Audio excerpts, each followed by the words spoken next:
ओम नमः शिवाय। भक्तों, आज हम सुनेंगे पावन पर्व महाशिवरात्रि की पवित्र व्रत कथा।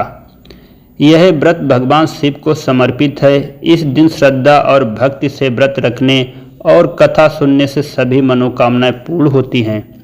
शास्त्रों में महाशिवरात्रि का विशेष महत्व है। इस दिन भगवान शिव और पार्वती जी का विवाह हुआ था। वहीं इस दिन 4 पहर की पूजा करने का विधान है। मान्यता है, जो व्यक्ति इस दिन व्रत रखकर भगवान शिव की पूजा अर्चना करता है, उसकी सभी मनोकामनाएं पूर्ण होती हैं। वही शिव पुराण के अनुसार महाशिवरात्रि का व्रत करने के साथ साथ इस कथा को अवश्य पढ़ना या फिर सुनना चाहिए। इसके बिना व्रत अधूरा है। आइए सुनते हैं महाशिवरात्रि की संपूर्ण व्रत कथा। शिव पुराण के अनुसार एक गांव में एक शिकारी रहता था।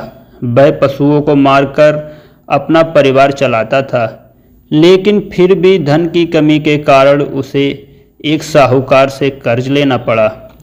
लेकिन उसका कर्ज समय पर ना चुका सका, जिसके कारण गुस्से में आकर साहूकार ने शिकारी को पकड़वाकर शिव मठ में बंदी बना लिया। जिस दिन उसने ऐसा किया वह दिन शिवरात्रि का था। साहूकार के घर पर शिवरात्रि की पूजा हो रही थी। शिकारी ध्यान मग्न होकर शिव की धार्मिक बातें सुनता रहा। चतुर्दशी तिथि पर उसने शिवरात्रि की कथा भी सुनी। शाम होते ही साहूकार ने शिकारी को बुलाया और ऋण चुकाने के बारे में बात की। शिकारी ने अगले दिन पूरा ऋण लौटाने का वचन देकर खुद को उसके बंधन से छुड़ा लिया। रोज की तरह शिकारी जंगल में शिकार के लिए निकला, लेकिन साहूकार का बंदी बने रहने के कारण वह कुछ खा पी नहीं पाया था। ऐसे में वह बहुत व्याकुल था। शिकार करने के लिए वह एक तालाब के किनारे खड़े बेलपत्र के पेड़ पर अपने लिए पड़ाव बनाने लगा। उस पेड़ के नीचे शिवलिंग था, जो बेलपत्रों से ढका हुआ था। शिकारी को उस शिवलिंग के बारे में नहीं पता था। अपने पड़ाव को बनाते समय उसने टहनियाँ तोड़ी और वे संयोग से शिवलिंग पर गिर गईं। इस प्रकार पूरे दिन भूखे प्यासे शिकारी का व्रत भी हो गया और संयोग से उसने शिवलिंग पर बेलपत्र भी चढ़ा दिए। रात का एक पहर बीतने के बाद एक गर्भवती मृगी तालाब पर पानी पीने के लिए पहुंची। शिकारी ने धनुष पर तीर चढ़ाकर जैसे ही प्रत्यंचा खींची, मृगी बोली, मैं गर्भ से हूँ, शीघ्र ही मुझे प्रसव होगा। तुम एक साथ 2 जीवों की हत्या करोगे, जो ठीक नहीं है। उसने शिकारी से कहा कि मैं अपने बच्चे को जन्म देकर जल्द ही तुम्हारे सामने प्रस्तुत हो जाऊंगी, तब तुम मेरे प्राण हर लेना। ऐसा सुनते शिकारी ने प्रत्यंचा ढीली कर दी और मृगी झाड़ियों में लुप्त हो गई। प्रत्यंचा चढ़ाने तथा ढीली करने के वक्त संयोग से कुछ और बेलपत्र टूटकर शिवलिंग पर गिर गए। इस प्रकार उससे अनजाने में ही प्रथम पहर का पूजन भी संपन्न हो गया। कुछ ही देर बाद एक दूसरी मृगी वहां से निकली। शिकारी की खुशी का ठिकाना न रहा। शिकार को देखते ही उसने धनुष पर बाण फिर से चढ़ाया। तब उसने देखा, मृगी ने विनम्रता पूर्वक निवेदन किया कि हे पार्थी, मैं थोड़ी देर पहले ही ऋतु से निवृत्त हुई हूँ, कामातुर बिरहड़ी हूँ, अपने प्रिय की खोज में भटक रही हूँ। मैं अपने पति से मिलकर शीघ्र ही तुम्हारे पास आ जाऊंगी। शिकारी ने उस मृगी को भी जाने दिया। 2 बार शिकार को खोकर वह चिंता में पड़ गया। रात्रि का आखिरी पहर भी बीत रहा था।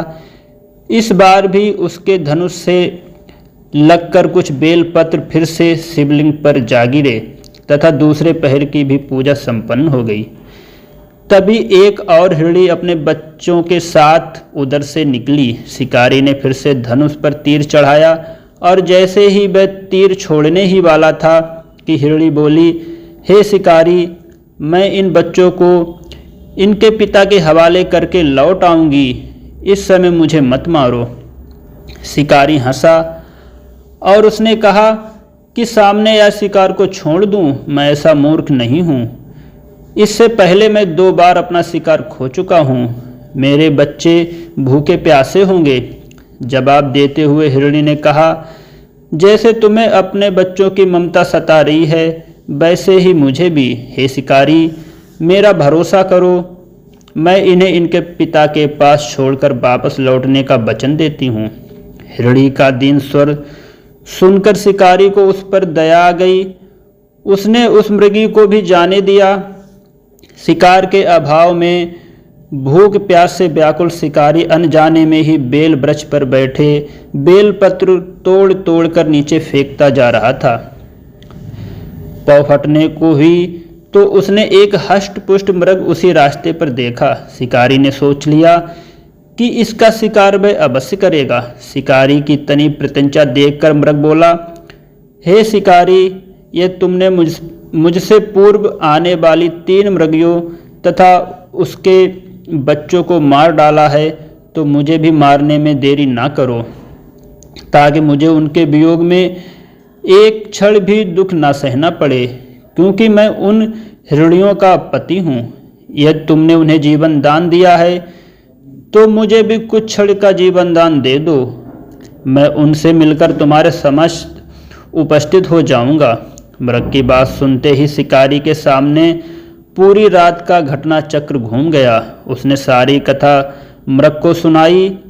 तब मृग ने कहा, मेरी पत्नियां जिस प्रकार प्रतिज्ञाबद्ध होकर गई हैं, मेरी मृत्यु से अपने धर्म का पालन नहीं कर पाएंगी। अतः जैसे तुमने उन्हें विश्वास पात्र मानकर छोड़ा है, वैसे मुझे भी जाने दो।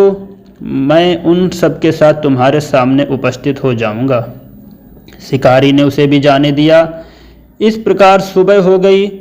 व्रत उपवास, रात्रि जागरण तथा शिवलिंग पर संयोग से बेलपत्र चढ़ाने से अनजाने में ही सही शिकारी की शिवरात्रि पूजा पूर्ण हो गई। अनजाने में भी पूजन का परिणाम उसे तत्काल मिला।